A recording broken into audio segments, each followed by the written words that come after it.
Hi అండి, ఇది వచ్చేసి మా అమ్మ సారీ. దీన్ని ఆల్రెడీ నేను ఒక ఫ్రాక్ కింద కుట్టాను. అందులో కాస్త చీర క్లాత్ మిగిలింది. దాన్ని రోజు మళ్ళీ ఫ్రాక్ కుడుతున్నాను. ఈ సారీ ఏంటంటే మనం కట్టుకునేటప్పుడు ఇలా కుర్చీల దగ్గర తేలిపోతున్నట్టు ఉంటుంది.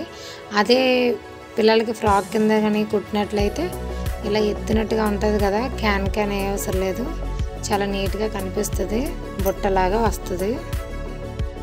ఇది వచ్చేసి ఫ్రంట్ బ్యాక్ కూడా స్క్వేర్ నెక్ పెట్టేశాను. అలాగే బ్యాక్ 2 లూప్స్ కింద సెట్ చేశాను.